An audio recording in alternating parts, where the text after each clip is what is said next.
Hey, Philip, this is Jeff. I'd love the chance to do a podcast with you and share my outlook and try to be as positive as you are with life. So let me know when we're ready to go, and I'd be happy to do it. So I look forward to it. Talk to you soon. Bye.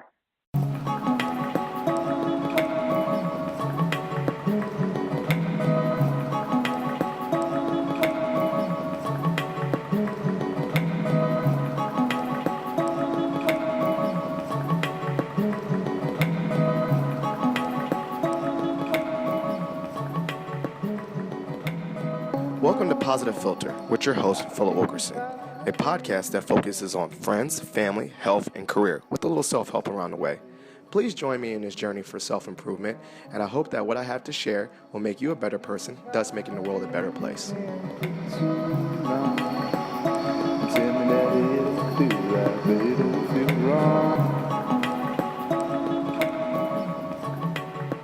Hey, Positive Philter listeners, it's Philip Wilkerson back with another episode of the podcast. As you know, the tagline of this podcast is friends, family, health, and career with a little self-help along the way. And so throughout this podcast, I've hit on friendships, I've hit friends, I've talked about family and being a fatherhood. I did health about powerlifting. And so I felt like this would be a great opportunity to talk actually about the career aspect.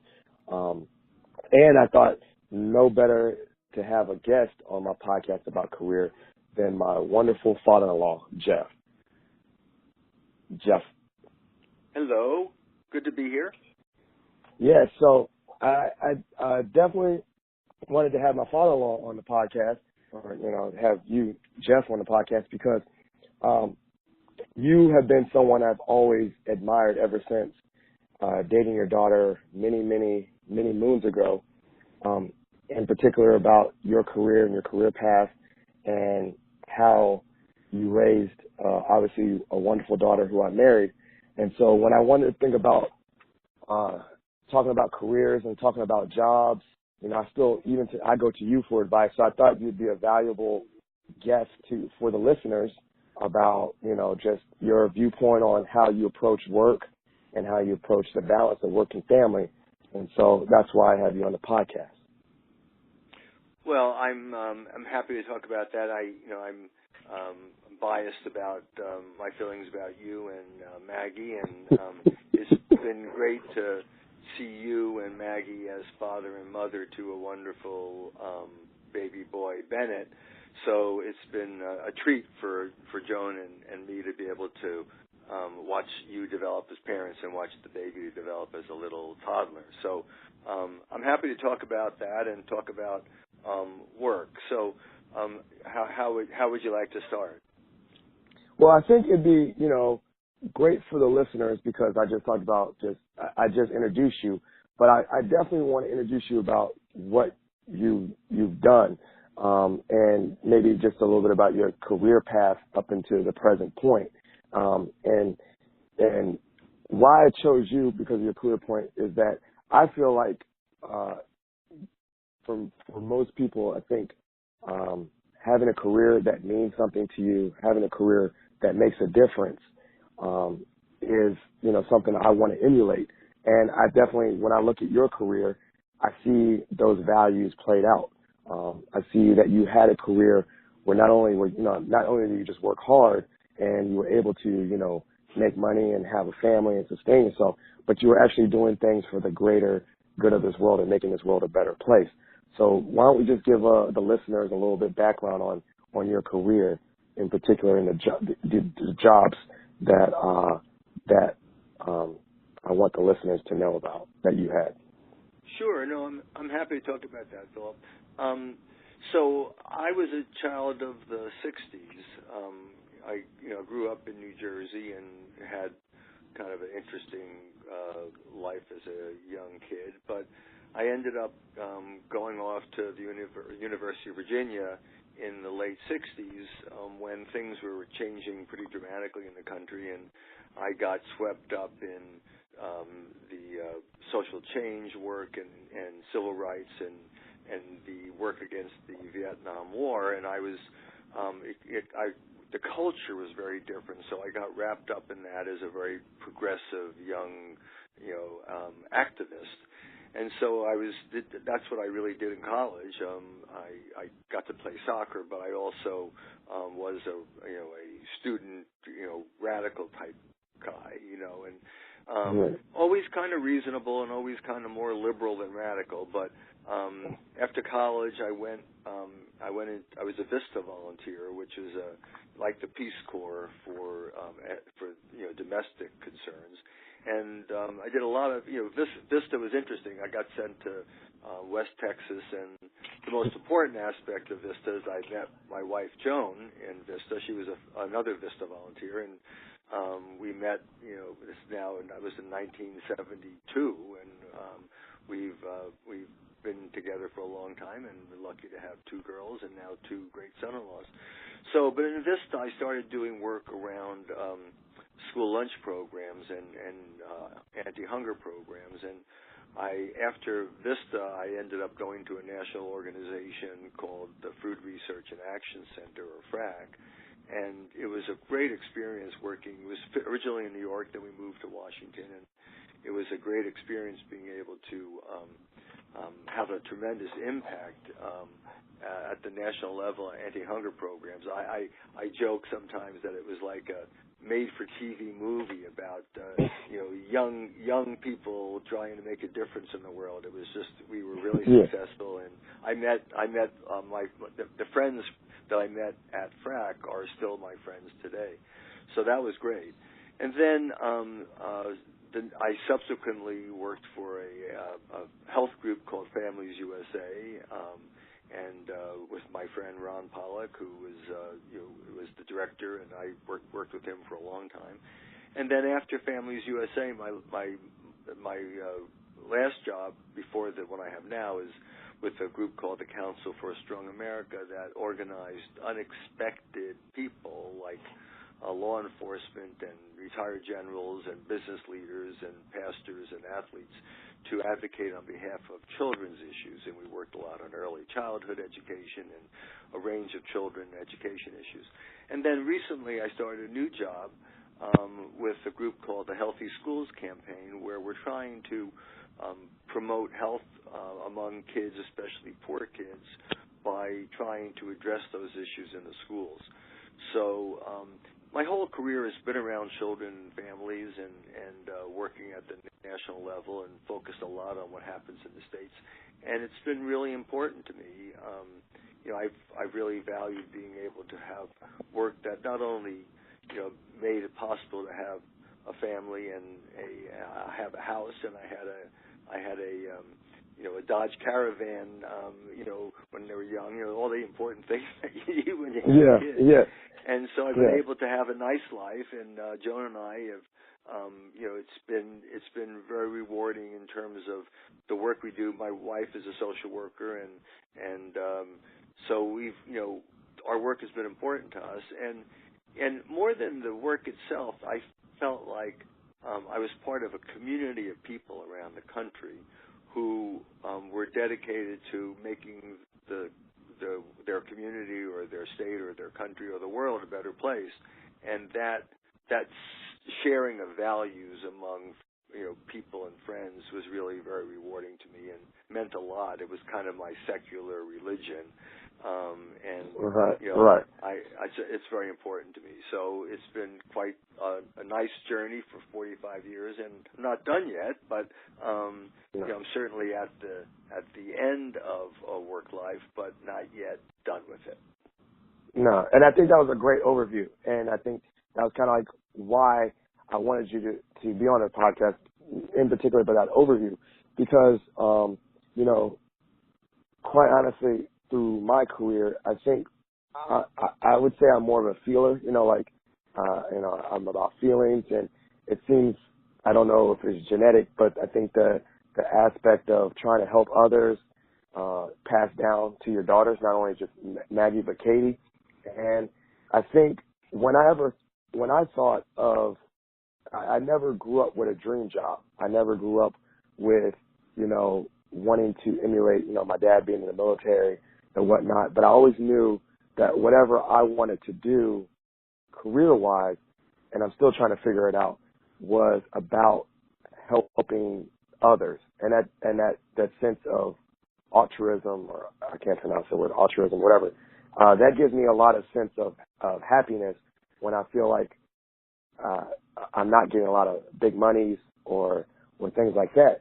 And so I think that's why I'm gravitated to what you've done, is because it seems like, and not to put your paycheck on blast or anything, but it seems like you found the balance of having a good life, living in a nice neighborhood, having a sustainable income.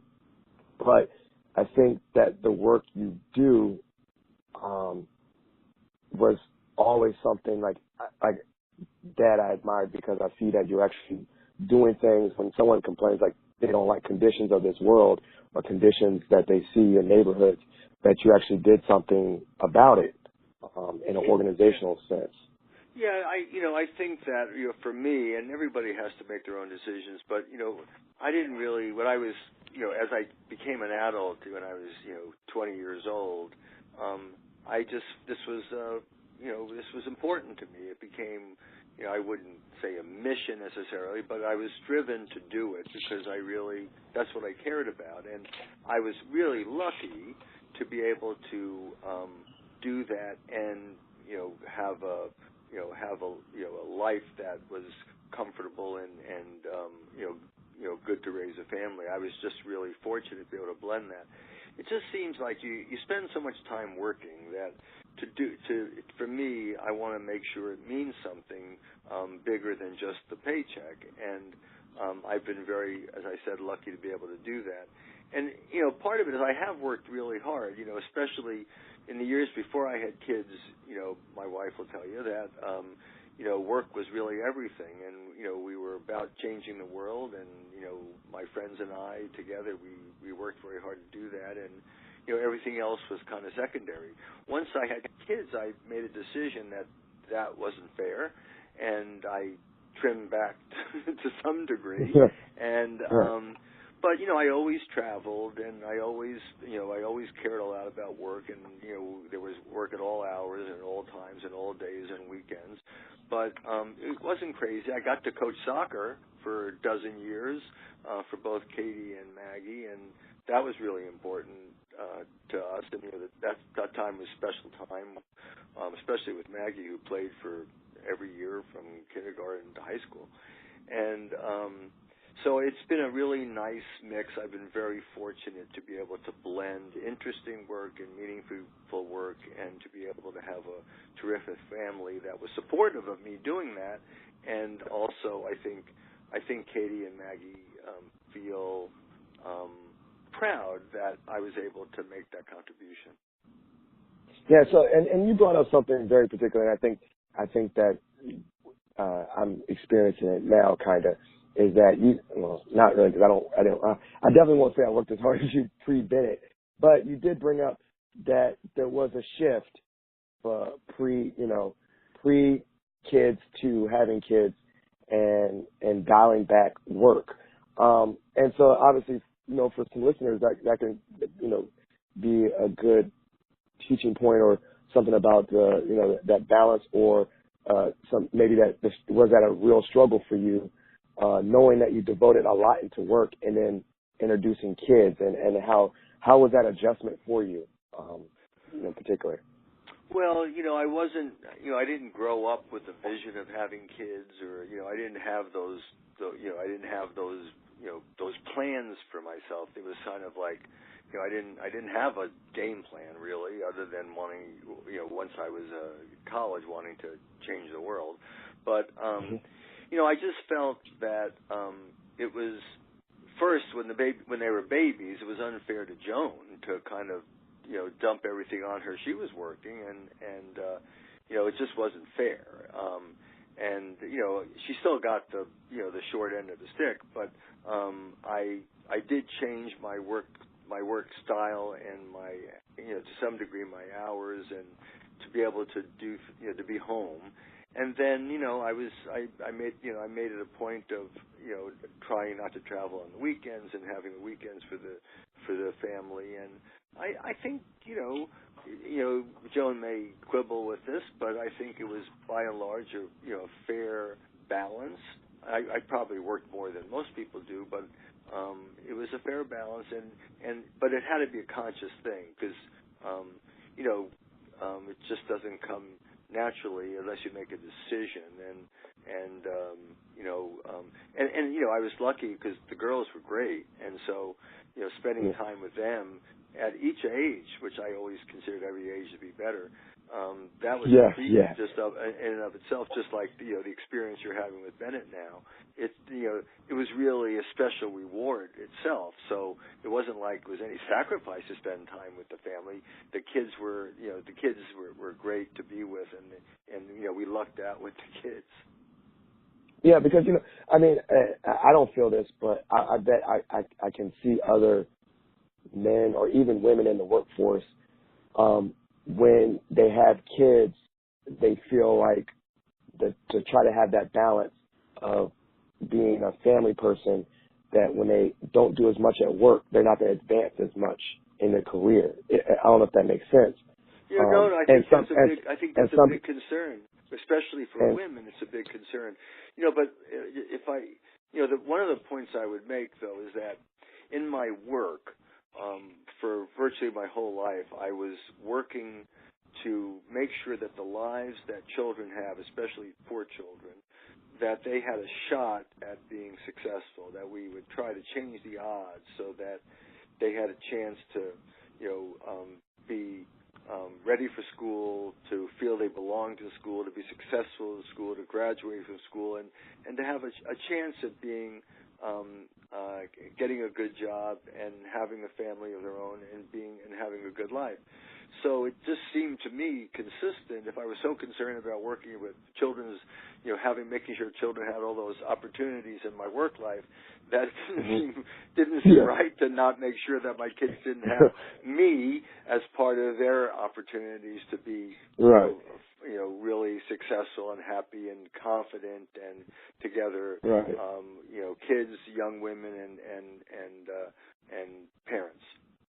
Yeah, because it kind of brings up like that mindset where sometimes you see like those teachers in school and they're like the best teachers, but like the kids like miss out on their parents. And you're like, well, if you can invest in all these other kids, how come you can't invest in your own kids? And so I guess that was a conscious decision for you, right? If I'm going to put all this energy into kids outside in the world in the community, let me put not half, but just as much energy into my own children. Right, that's kind of what right. I got with that. And fortunately, it was easy because the kids, both Katie and Maggie were terrific, and they each had their own personalities and their own talents, and they were just, it was a pleasure, being their father. So it wasn't like I had two pleasurable things. I had a family life that worked, and I had a work life that worked, and I was really lucky to be able to do that. Yeah, that's what I'm trying to emulate.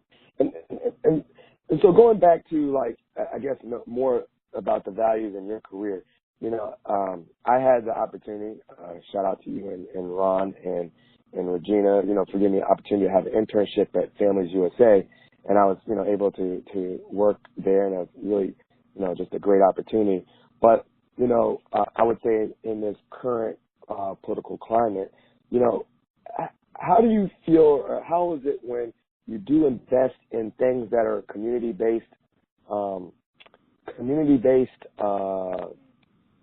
endeavors, organizations, and sometimes the work that you put in, the efforts you put in, necessarily doesn't play out. For instance, working so much on healthcare and seeing the state of health. Do you look at your overall career and say, the stuff I invested actually tangibly got better, or is it kind of sometimes, is that a frustrating thing to say all this energy I put into, fight crime and all that? Well, there's still crime. I always thought about that when you try to change the world and you put all this energy in it to do good and things, and the world is still, as you say, moving the way it is, Well, you raise a sore point. I wish I could say that my colleagues and I and the community of advocates around the country, I wish we could say that we would have been able to accomplish more than we had. I think there's been substantial social change over the time that I've grown up, and there's everything from the rights of women to be able to be fully invested in our society, the rights of people with disabilities. Certainly, I think there's been gains in terms of the rights of people of color to be able to fully engage or more fully engage in our country. I think there's been public health gains in terms of smoking and access for people with disabilities, and there's been a lot of good things that have happened. The country is safer, cars are safer. There's been all that good stuff. However, more people have made in the economics. That's been disappointing, and that's what I've been working on. And I wish that we had been able to be more successful. But you try to tackle economics and change the status of people's incomes. That's really hard, and we haven't made the gains that I wish that we had made. And we're still working on it. But with the election of Donald Trump, that is certainly a setback, and it's frustrating. Yeah, I mean, and that's where I was getting from. Not just the election of Donald Trump or political leaders.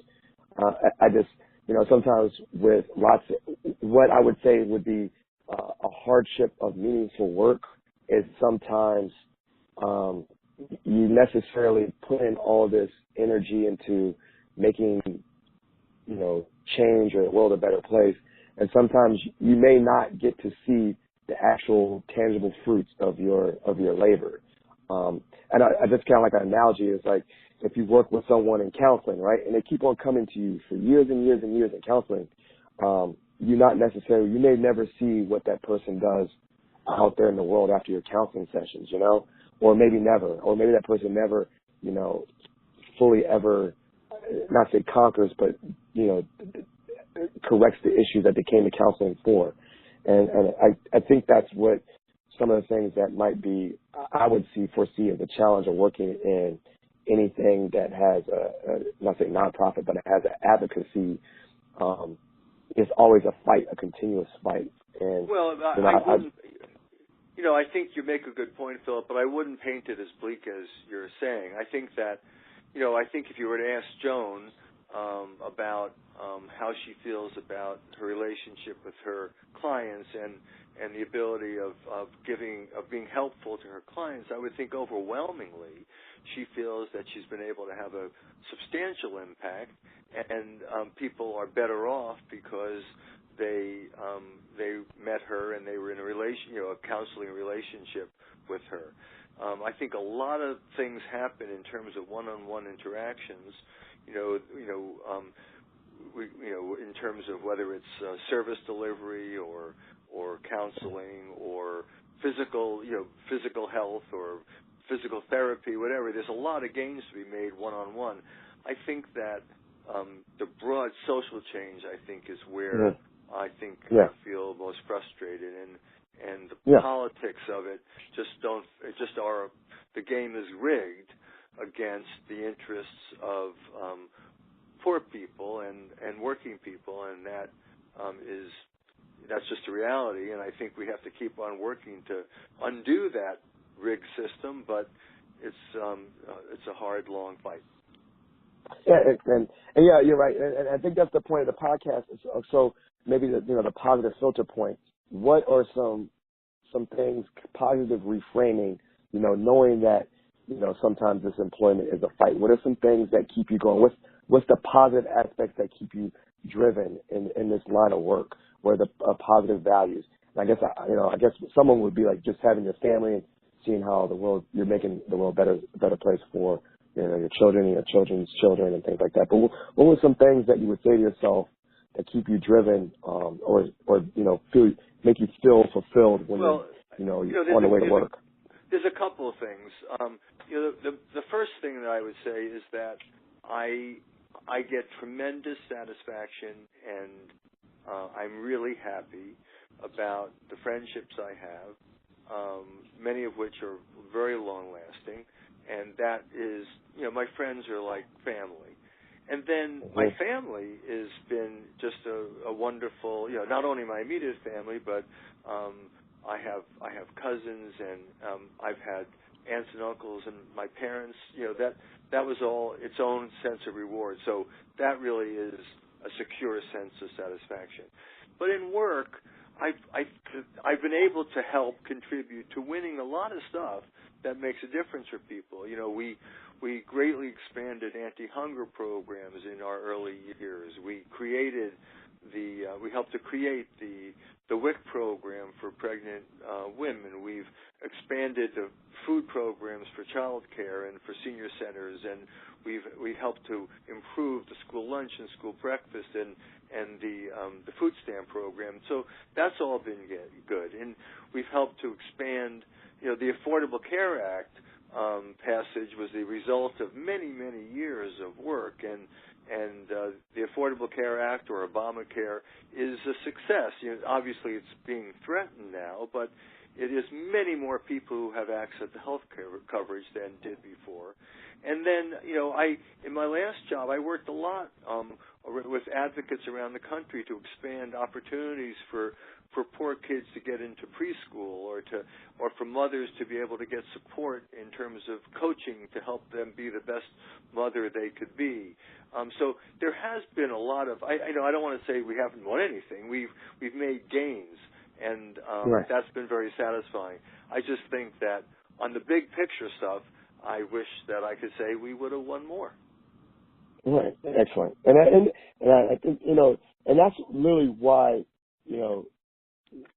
all that you said and all those things is why I wanted your voice to be on this podcast, because I think that mindset, or the ideas of seeing gains. Maybe you don't see overall 100% victories and stuff but you see gains, and that optimism. That is something I think is something I want to emulate. Whether what's my next venture and career wise, because I think that's a great way to look at the things that you're doing, right? You see that there's gains, and like I said, what I like to do someday, similar to you, is be able to look back on a long career and say, that maybe the values, I definitely think the values that you had, that you valued in work, things I did, I made meaningful relationships through my jobs, friendships, and I joined communities that, of like-minded individuals through my work, and just combine those things, where what I kind of see from you and what I like is that, there's really, there's sometimes when people have this work life, and there's work life where they just act a certain way at work, and then at home they're a different way.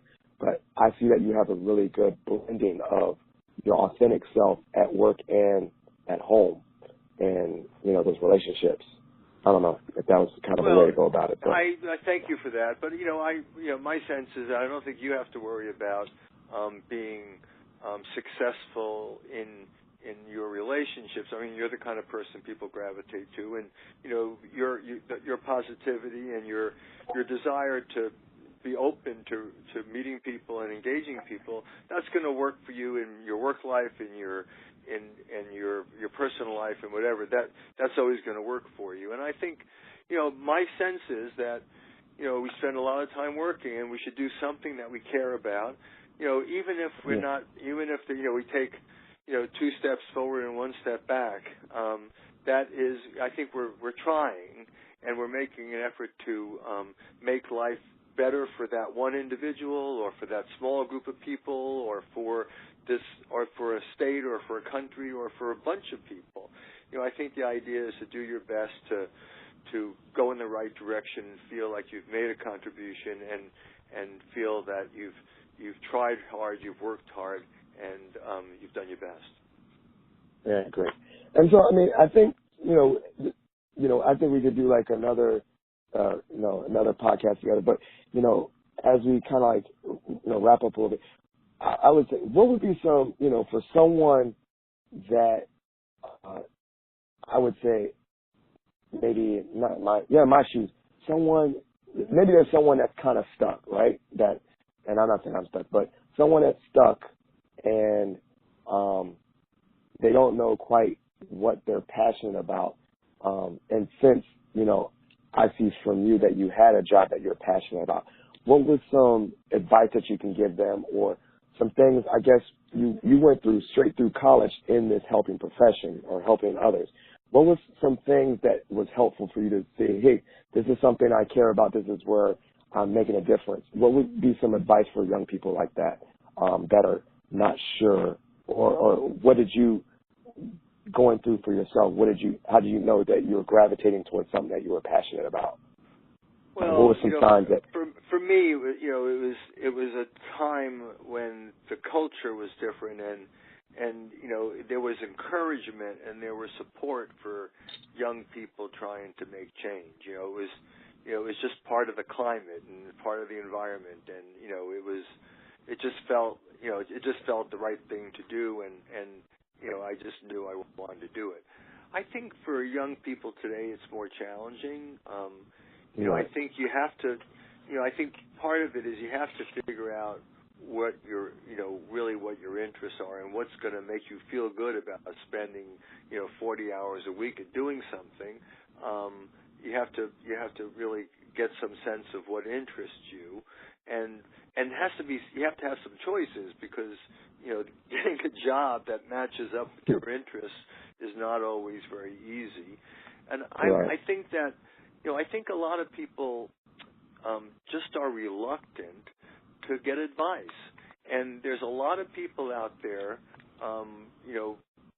people in middle age, people in the older years, friends of their same peer group who, will have some ideas for you. And I think people really need to consult with friends and family and try to collect as many good ideas as possible. I think no one starts with the ability to make the right decision on his or her own.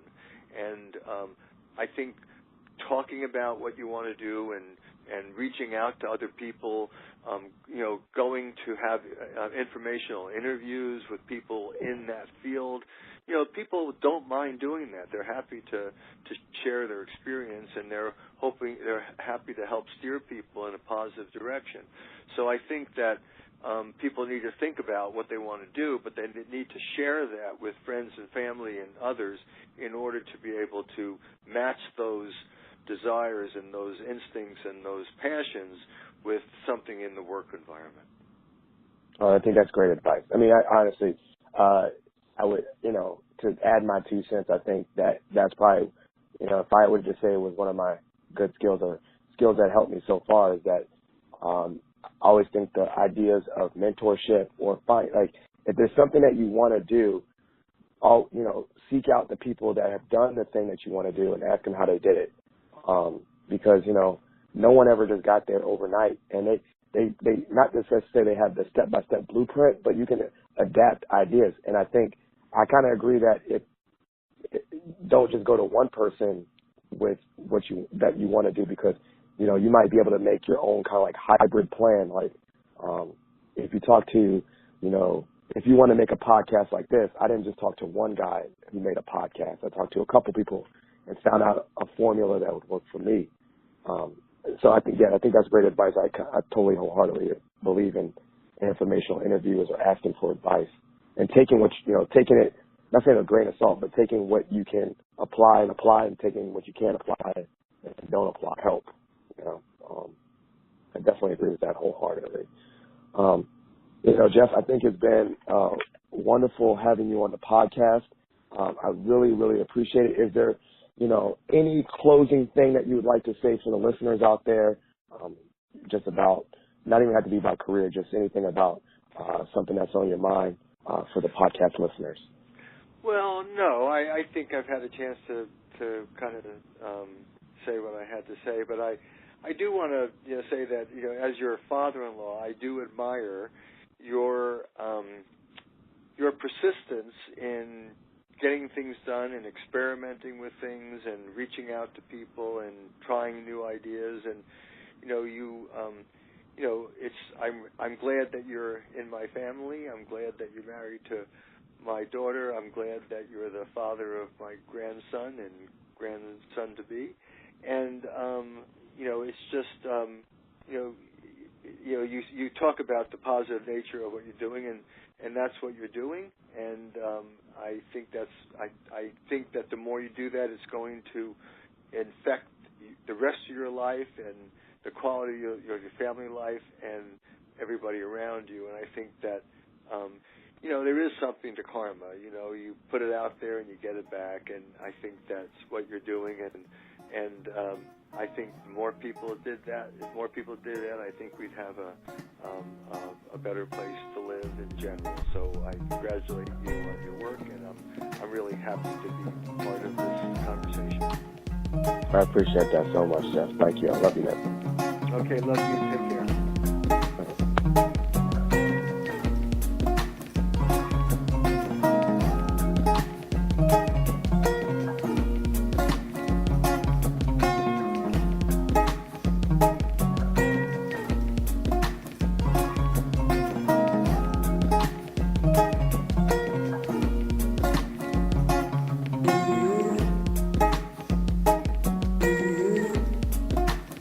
You've been listening to Positive Philter, a podcast that focuses on friends, family, health, and career with a little self-help along the way. Positive Philter was edited by Ronald Young Jr., host of Time Well Spent podcast and creator of Oh It's Big Ron Studios. For this episode, I'd like to give a special thanks to my father-in-law Jeff Kirsch for the guest appearance, Ryan Rosman for the music, Maggie Wilkerson for being an amazing and supportive wife, and lastly, anyone who took the time to listen to my podcast. If you enjoyed this podcast, please share it with your family and friends. Spreading positivity is a movement. Thanks for listening.